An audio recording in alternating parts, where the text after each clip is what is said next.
jafandul tumaya boti la ñaanal iyo yaay xareru dara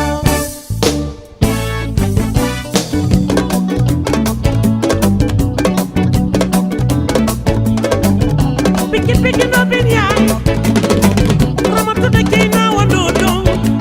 warulu tontu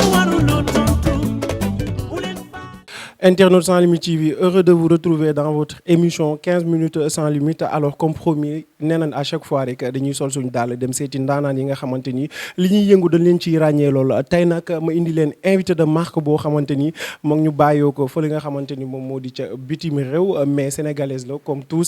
sénégalais boo xamante ni rek yaa ngi fii nii ci biir réew mi moom nag dama koy dalal tey ni ma koy dalalee nag xam naa ne nu neex lay doon parce que sama jaam la déjà primo exactement sama jaam nga wala doo sama jaam. na sama buur la loolu noonu yëpp dinañ ci waxtaan ci biir waxtaan bi donc elle va un peu nous parler ci li nga xamante ni moom moo di parcours am ci li nga xamante ni moom lay yëngu ses débuts tout ça dinañ xam bu baax a baax ci li nga xamante ni moom lay yëngu kooku nag moom mooy Rosalie Ndour Rosalie maa ngi lay nuyu di la dalal bu baax a baax ci Sans Limites TV. Alors maa ngi leen di nuyu yéen ñëpp comme ni mu ko waxee c'est Rosalie Ndour sénégalaise mais je vis en Italie alors mannequin là. Je suis sénégalaise aussi comme ñëpp comme ñëpp ñu fi nekk et sérère d'origine buuram donc voilà. benn problème instant yii maa tee micro bi loola neex waxal donc dañuy daal di dugg rek ci biir waxtaan bi Rosalie tu vas un peu nous parler de tes débuts maanaam sa cursus scolaire ak li nga xamante ni nan nga def ba dugg ci biir mannequinat bi ak percée bi nga ci percé actuellement. Ok alors je peux dire que c'était pas du tout facile. mais fi ñëpp jaar nag laa jaar parce que def naa sama école ba bi ma defee sama baccalauréat dem defi mes 2 ans de formation en hôtesse de l'air après bi ma téye sama diplôme yi si laa décidé de partir en Italie parce que même bi ma doon jàng depuis 2013 laa commencé woon di dem mais je partais juste pour les vacances dem vacances école bu ubbee ma ñëw jàng si. Et je faisais aussi comme ñu bëri mannequin yi nekk Sénégal comme ni ñu ko doon defee rek genre tu avais des agences ici tu partais faire tes défilés tes répétitions une fois par semaine et vu que j'étais top 5 au Sénégal yëpp parce que UELA dañoo organiser woon benn compétition pour tous les mannequins du Sénégal bu am chaque région ñu kenn représenté leen donc 5 la ñuy jël si ñoon donc du coup j'étais la première parmi ces 5 et quand je suis repartie en Italie en 2015 j'ai eu la chance de participer à The Look of the Year donc c'est le grand concours international qui représente genre tous les pays du monde parce que top 5 c'était pour le Sénégal. Donc, The Look of the Year, c'était au niveau international. Donc, moi, j'étais la seule noire parmi 50 candidats, parce qu'il y avait des hommes et des femmes et tout. Donc, j'étais la seule noire. Et je ne dirais pas que Sénégal a représenté, mais toute l'Afrique. Parce que moi, je suis j'ai été élue de Look of the Year mondial en 2016. Donc maintenant après si la carrière bi commencé parce que j'ai été en contact avec un agence mère kooku moo ubbi sama carrière wutal ma tous les agences parmi dans le monde entier muy Italie sama agence au niveau de Paris New York Espagne donc ba nii la affaire yi commencé ça a commencé à marcher et tout donc voilà. Macha Allah parcours bu riche la mais on va juste camper ci fi nga xamante ni moom mooy milieu bi parce que tey y a beaucoup de jeunes filles yoo xamante ni actuellement elles veulent devenir comme toi donc mu war a am ay qualités yoo xamante ni dafa war a nekk ci yow donc je veux dire que ni passion mi ngi ci mais aussi la taille aussi day compter bu baax a baax yan qualité tamit lañ gën a taamu pour tey fi nga yegg si nii kenn koo xamante ni bëgg na toll foofu noonu yan lay am. Alors. Qualité yi booy xool parce que déjà j'ai lancé ce projet d'ouverture d'agence mère muy RN Model Agency mooy comme t-shirt bi moo sol nii donc booy xool qualité yi et ce qu'on cherche pour devenir mannequin la taille c'est très important la forme, c'est très important. Parce que booy xool, j'ai écrit pour devenir mannequin ou pour être sélectionné, au moins tu vas avoir pour les hommes 1,85 m et pour les filles 1,73 m. Donc après, si tu as ça, on va regarder, on va prendre tes mesures, xam nga xool si ça va, parce que booy xool léegi ça a commencé à changer du moment où on commence à avoir des mannequins en taille grande et tout. Mais de base, les vrais mannequins, c'est des mannequins fines. Et les critères, c'est ça. Après, le reste, c'est l'éducation, parce que ça fait partie. Que si tu veux être mannequin et que, voilà, déjà dégo anglais, il y aura beaucoup de choses qui vont t'échapper. Donc jàng bi am na ci solo trop. Man à chaque fois li may wax mooy quand tu fais l'école, concentre-toi sur ça avant, parce que loolu moo lay aider pour nga ne, parce que da ngay xool léegi booy def mannequinat dañuy naan affaire bu yomb la, alors que c'est pas du tout que ça. Si tu pars au niveau international, si tu sais pas communiquer avec les autres, tu es toujours derrière. Parce que par exemple Italie, soit nga dégg italien wala anglais, bu nekkee France, français wala anglais. Donc l'anglais, c'est la langue internationale. Donc qualité yi, il faut être vraiment instruit. Voilà, après ça, avoir la taille et voilà. Rosalie tey jii nii au Sénégal au fait bi nga fiy nekk milieu mannequinat bi peut-être am na noo xamante ni moom la demoon, mais actuellement là on peut dire que ni le milieu mannequinat est un peu mort ici au Sénégal. Xam nga lan moo waral loolu est-ce que. Alors, je peux dire que loolu ñëpp la surtout côté bii nii ngay wax ni, parce que au début bi may nekk Sénégal di def le mannequinat, c'était je veux pas manquer de respect soit les designers sénégalais wala les mannequins, parce que tout début n'est pas facile, loolu ñëpp xam nañ ko. Mais quand même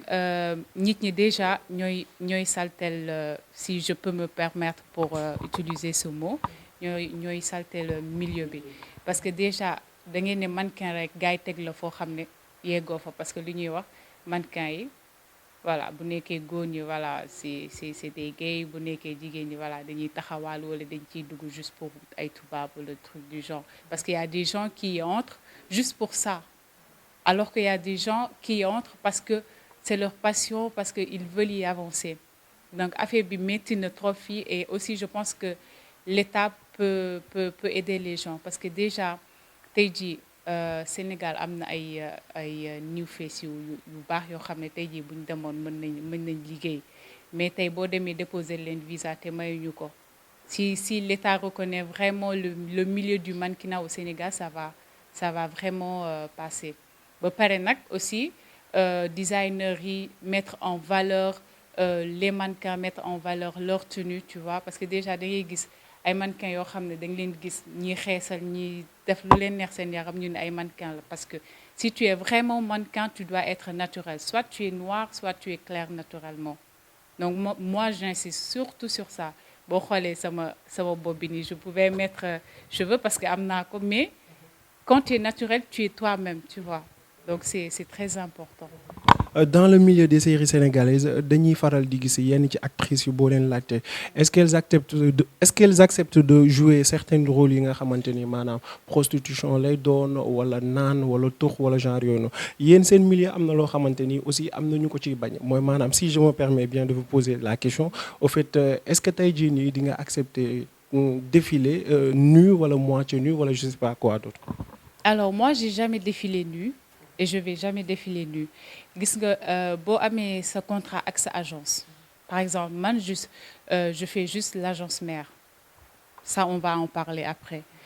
Mais boo amee sa agence mère, là tu signes ton contrat, mais boo demee ba au niveau international dañ lay laaj di fa am benn partie ci contrat bi ñu lay laaj ndax est-ce que tu acceptes ça, tu acceptes ça, tu acceptes ça. Donc c'est à la personne. Man sama wàllu bopp, je défile avec des tenues de plage, hein. Je défile avec 2 pièces et tout. Je pose avec des tenues comme ça, mais je vais jamais défiler avec nu. Je vais jamais défiler nu. Je me souviens que genre 2 ans de cela, mës naa def benn pose. C'était en 2 pièces, mais couleur peau, je sais pas comment on le dit. C'est non, c'est pas, c'était marron. Mais après photo yi dañoo génn ici parce que maa ngi woon Italie ici Sénégal rek tata Rosalie Ndour mannequin international pose nue alors que c'était pas vrai boo xoolee photo c'était en 2000 est-ce que nekkul woon yéen ba non mais c'était en 2017 ou 2016 ouais ouais ça c'est ce qui n'avance pas voilà Rosalie Ndour pose nue alors que non c'était pas nu j'étais booy xool couverture magazine boobu waaw mais c'est pas nu alors yow loolu ngay woowee nu non c'est pas nu nu au vrai sens du mot c'est nu sans rien ouais on peut dire si tu veux mais c'est des tenues de plage et c'était artistique dégg nga l'art c'est très important des fois ni nit ki mën na nekk nu def photo boo xam ne da nga koy gis bëgg photo bi mais parce que nekkul photo boo xam ne da ngay ñëw rek taxaw nii donc tu dévoiles mais c'est de la création c'est de l'art. Loolu nan nga ko dundee woon vis-à-vis ta famille et tes proches et tout ça. Bah au début ça m'avait un peu touchée hein parce que gisuma ko sax au début dañ ma ko won ne ma xoolal kii bi ma dugg xool et tout partage def jël kii bi lien bi partager ko publier ko sama Facebook dire quelques mots parce que je pense que ñun Sénégal ñi fi nekk bu ñu doon jàppale ça va vraiment aller parce que booy xool ni tey du ma jay sama bopp mais au niveau international j'y suis à plat voilà donc boo nekkee foofu on te traite mieux qu'ici et pourtant je pense que ça soit les journalistes sénégalais que ça soit ñi nga xam ne mën nañ jàppale ñi nekk ci suuf bu ñu defoon bu ñu yëkkati woon parce que j'ai vu qu'au Sénégal ñi ñuy gën a jàppale mooy vraiment les choses qui n'ont pas trop d'importance comme déedéet ëpp na non day leer mais par exemple déjà da ngay gis si comme sama exemple photo bi je pense que c'était pas une chose vraiment importante pour dire que le mannequin Rosalie Ndour pose nue pourtant ceux qui l'ont écrit ou pourtant vous pouviez lancer Rosalie Ndour pour que Sénégal xam ko pas que pays yu njëkk yi lancer Rosalie ba ñooñu tax ngeen xam ko et c'est ça que je dis parce que le Sénégal c'est eux qui doivent aider avant les Sénégalais on doit s'aider avant entre nous xam nga mais je vois que nit bu bëggee taxaw tey il faut mu génn ba ñooñu taxawal ko waa Sénégal door ko respecter wala door ko xam. loolu lay jooyloo ah loolu ngay jooyloo neexul franchement neexul parce que déjà neexul soo mënoon jooy ma jooy ko parce que un jour invité woon nañ ma ci benn télé avec les doux et tout je l'ai dit là-bas parce que c'est pas du tout facile nga nekk doomu dëkk di def le tout pour ton pays parce que si je pars je fais benn élection je remporte the Look Up to You parmi 50 personnes yoo xam ne c'est dans le monde entier États-Unis Chine partout et je suis la Rosalie qui a gagné the Look Up to You tu n'as même pas vu un Sénégalais benn télé Sénégal bu ci wax alors qu'au niveau d'Italie au niveau international tout le monde en parlait mais au moment où Rosalie a fait une photo en 2 pièces et tout Sénégal tak ça veut dire que ñoom ñoo ngi lay seetaan mais duñu wax tant que defoo bêtise et c'est pas du tout bien parce que nous on a besoin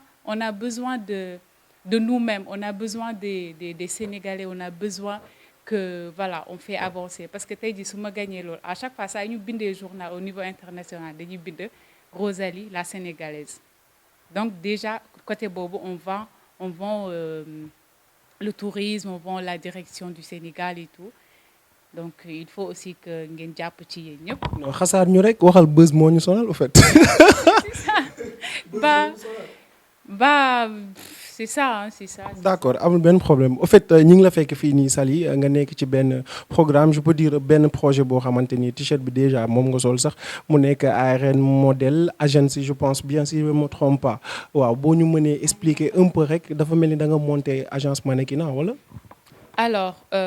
oui RN Model Agency RN Model Agency benn agence mère bu ma lancé projet bi la boo xool RN bi sama initialu tour la muy Rosalie Ndour Model Agency agence donc voilà c'est benn agence mère bu ma lancé pour aider mes amis mes frères parce que tey jii comme li ma la wax sànq rek am na ñu bëri ñoo xam ne jóge woon nañ Sénégal pourtant dem ils étaient en train ou elles étaient en train de cartonner et tout mais peut-être da ngay def loolu mais doo xalaat ñi nekk sa ginnaaw peut-être ñooñu am na loo xam ne bu ñu ci jàppale woon ñu bëri nii ñoo ngi leen di dégg fu nekk donc man je me suis dit vu que j'ai eu cette opportunité pourquoi ne pas le faire parce que déjà excuse-moi je le fais pour moi je le fais pour moi je le fais aussi pour ceux qui ont envie d'être mannequins ceux qui ont le bon profil donc voilà on cherche des new faces ñi nga xam ne vraiment bëgg nañ le milieu am nañ la taille am nañ tout ce qu'on demande pour essayer de les lancer au niveau international parce que j'ai des partenaires comme mes agences yi ma la wax yi nekk au niveau d'Italie France et tout donc ñoom ñëpp ñu ngi sama ginnaaw donc ñoo ciy jàpp bi ñu gisee benn mannequin yi j'envoie les photos ñu xool si tout va bien après on règle ce qu'on doit régler ici au Sénégal avec les papiers les documents les visas et tout après ñoom ñu dem liggéeyi comme ñëpp si loxo yu wóor nag voilà si loxo yu wóor parce que c'est vrai que xale laa nag mais dama teel a nekk responsable donc yëpp laa si yoon lañ koy teg lépp si yoon lañ koy teg si loxo yu wóor moo tax yenn caaxaan yi dugg ci dugg. fan ak ci lan lañ mën a xaar Rosalie Ndour pour mu def ko ici au Sénégal. Alors déjà ça c'est quelque chose que personne n'a jamais fait voilà il y a des agences il y a des agences au Sénégal parce que ba nekk naa agence UELA tey jii bi ma doon jàngi fi à chaque fois si moom laa doon nekk di répéter et tout parce que élection bi ma gagné woon top 5 si moom la mais déjà ça c'est quelque chose et je pense que c'est une première ici au Sénégal une agence mère qui est prête pour travailler avec des mannequins ici au Sénégal et les porter au niveau international pour liggéey loolu nag li may xaar man sama côté boobu noonu c'est l'aide de l'État au niveau des visas parce que c'est très difficile d'y avoir et tout mais voilà maa ngi ciy def li ma mën j'ai tous les documents qui montrent que voilà sama agence mu ngi nii lépp leer donc bu loolu gënee taxaw y aura beaucoup d'autres surprises léegi dañuy xaar ba lépp pare rek. inch'Allah yal na yàlla yombal lépp alors bon ñu gis la aussi nga nekk une personne exceptionnelle man maa ngi la découvrir via TikTok laa la découvrir nga nekk fa di def lu kenn xamul sax loo xamante ni kenn mënu ko nettali comme tu l'as dit tantôt sànq ci say biir wax rek au fait je peux dire que ni am na leneen loo xamante ni tamit moom moo waral cause le fait que mannequinat dee ici au Sénégal parce que boo xoolee la majeure partie dañu focaliser wu fa la nga xamante ni moom moo di à l'extérieur beaucoup se disent que ni ñoom instant bi nii foofu le milieu bi maanaam pour tekki ci fa la gën a yombee que pour nga nekk Sénégal je me dis que ni loolu moom moo tax peut-être ñu bëri aussi xaw a lâché d'une part. et c'est vrai c'est vrai parce que tey jii maa ngi sant yàlla bu baax je sais que niveau bi ma yegg si nii su ma nekkoon Sénégal du ma fi yegg si parce que déjà man j'étais là comme les autres daanoon naa défilé mais déjà respect bi ma doon wax si mannequin yi déjà amu fi du moment je sais pas ay côté saga ay défilé mu ngi am mais bëriwul parce que man comme ça fait des années nekkuma fi du ñëw ay vacances moi je vois que les Adama Paris qui font leur défilé benn yoon par année donc déjà ça c'est pas bien du tout pour un pays si tu veux développer dans la mode et tout c'est pas du tout cool donc déjà yow boo defee benn défilé boo xam ne une semaine la ñu ñëw fay la benn 150 000 wala nga dem défilé man j'ai défilé plein de fois des fois sax lu ñu lay jox passe taxi doo ko am et ça c'est pas du tout bien mais bu nekk au niveau international je peux te dire que mannequin yi la ñu gën a respecté da ngay génn sax ñu ne la mannequin da ngay gis ñëpp di dire kii voilà tu vois l'ambiance est différente de ce qui est ici et da ngay gis aussi li ngay ñàkk di ko liggéey da nga koy gis daal côté financièrement aussi parce que ça paye bien. yan marque nga jot a liggéeyal à l'extérieur. ak bëri. y en a beaucoup je vais essayer wax la yan alors déjà j'ai travaillé avec Gucci J'ai travaillé au niveau d'Italie, j'ai travaillé aussi avec Dolce Gabbana, Armani, Balmain, Lové. Donc, il y a beaucoup de marques avec qui j'ai travaillé. À chaque fois, moi, tu as travaillé avec combien de marques ou avec quelle marque de sur Instagram? Parce qu'il y a tellement beaucoup. Parce que depuis 2016-2017, j'y suis. Donc, chaque année, tu fais plein de trucs avec beaucoup de marques. Donc, voilà. ma ñëw tuuti ci taille bi est-ce que c'est obligé tout le temps taille bi da nga war a tuuti maanaam ni nga toll nii pour certaines marques yi nga xamante ni moom nga war a défiler. Alors, c'est pas obligatoire, hein, parce que au début, je l'ai dit, maintenant, ça a commencé à changer parce que mannequin grande taille am na léegi. Mais mannequin pata, mannequin, mannequin pata am na fii léegi. Seulement que bëriwul comme ñun, mais am na. Et la taille normale, il faut que nga sew. Parce que man tey jii booy xool pour ñi ma xam avant, j'étais un peu plus grosse, hein. Mais après da ngay dem y a des exigences nekkul ne agence yi nag duñ leen ne régimal mais yow sa wàllu bopp yaay dem ba xam ne lii moo tax par exemple bi ma demee défilé ba jëluñu ma des fois tu achètes say ay mètres chaque jour ngay mesurer tax amul ay centimètres yu yokku et tout parce que looy gën di tuuti pour les designers ça va pour eux parce que ce qui leurs intéresse c'est pas trop le mannequin mais leurs vêtements donc boo jëlee ku jekk nii gars yi duñu xool yére bi kooku la ñuy xool.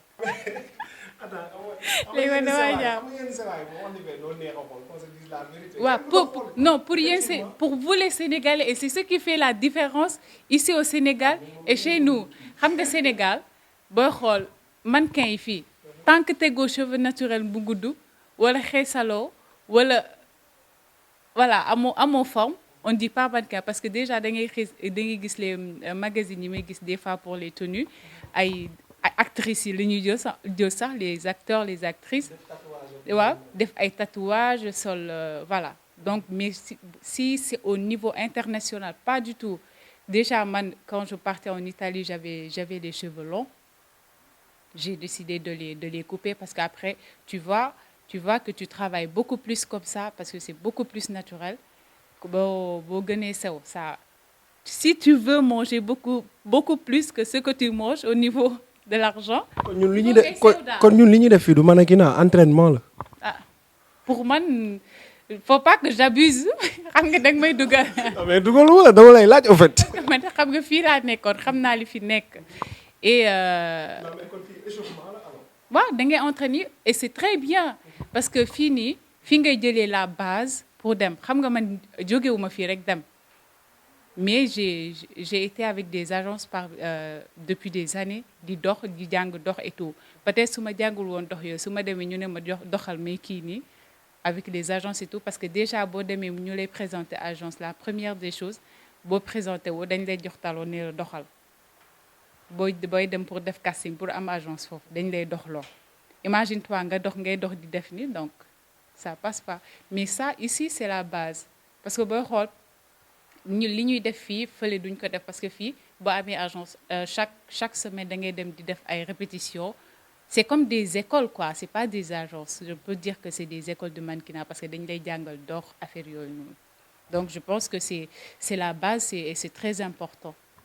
dinañ la xaar nga révolutionner affaire bi mbir mi fii nii Sénégal comme que dafa xaw a doxee benn tànk wala. On a commencé parce que déjà RN modèle la base c'est ici. La base c'est ici parce qu'actuellement on est en train de travailler en ligne parce qu'à cause Covid et tout on est en train exactement c'est pas du tout évident et booy xool on n'a même pas besoin de se déplacer tu es juste là sur internet sur les réseaux tu fais ton travail sans beaucoup bouger et pour ça aussi je remercie Nicole et Dou ñoo ma fi nekkal ñoo fi nekkal ñëpp déjà li gën a important si affaire yi ñoom ñoo koy def parce que man je suis pas là voilà travail d'équipe la ñoom dañuy mannequin yi dañuy bind après parce que ñun am nañ suñu groupe bokk on parle entre nous on fait le programme le jour J ñoom ñooy def yëpp même les shootings ñoom ñoo ciy def donc man je suis juste derrière mais c'est eux c'est Nicole, Dou qui sont là. ayca ñu jàll ci sa passe-temps favori muy TikTok bi Rosely li nga def ci TikTok bi pour lan la yow yaa ñu moom wala da nga ñu napp wala je sais pas ah. voilà rek man genre. non man dama nekk ko xam ne dama bëgg foo genre bëgg foo kiiw ma sama bopp daal je préfère tey jii je préfère ñu nekk fi di foo di fecc et tout parce que je veux pas me sentir supérieure aux gens xam nga exactement su ma neexoon peut-être mën naa def du ma neexam parce que je sais que je peux le faire mais c'est pas du sama jàpp parce que bokkul ci man donc je préfère être bien avec les gens nekk sama téléphone du dof lu et tout des fois nit ñi buñ ma xamul mën nañ penser que ni kii dafa dof voilà kii dafa dof alors que peut-être dinañ ma gis ne ah kon kii mooy def lii et des fois c'est comme ça damay dox ci mbedd wi ni ah kii mooy Rosalie wax mais je pense que c'est ça la vie hein il faut pas trop mettre les choses du métti quoi parce que fii dara métti fii on est tous simples et tout parce que fii loo jaay dara rek am na ku la ko ëpp donc il faut juste qu'on soit toujours simple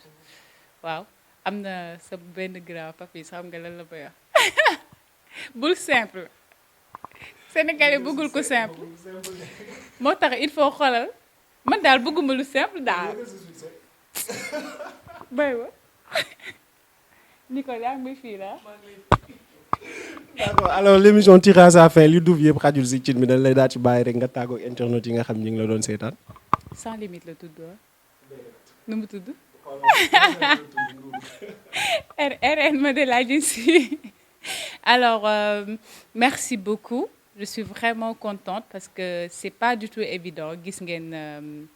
ngeen tàngaay bi et tout donc vraiment je vous remercie pour le déplacement et instant yi lii da ngeen ko waroon def au début ah lii da ngeen ko waroon def au début xam nga lii laay waxati oh pour les Sénégalais il faut faire ça au début c'est pour rigoler moo la lu ci suuf non mais yéen a war a def pour que gars yi wax ci mannequinat bi parce que vous les jours que ça soit journaliste présentateur présentatrice ñëpp ñi nekk ci audiovisuel c'est eux qui peuvent faire parler les choses tu vois donc man je vous remercie parce que déjà vous avez pris le temps de venir là et vraiment pour faire connaître aux gens qui est Rosalie qu'est-ce qu'elle fait et tout donc ça fait vraiment plaisir tàngaay bi xaw na lakk pël yu xees yi pël yu ñuul yi nag faux pël yi voilà donc merci beaucoup faux pël yaa ngi ne li ñu ñuul ñi maa lay remercier bu baax a baax aussi di remercier Papis Junior moom mi nga xamante ni moom moo jàpp ci jotaay bi ba mu daal di yem tey Internautes Sans Limites TV di leen joxaat dig daje beneen yoon ak beneen numéro ak beneen célébrité d'ici là restez sur Sans Limites TV et portez-vous bien. Merci beaucoup. Jafandul tuma yaboti la ñaanal iyo yaay xareeru bala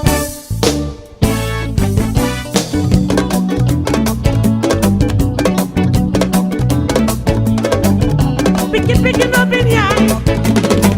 ramatu da kay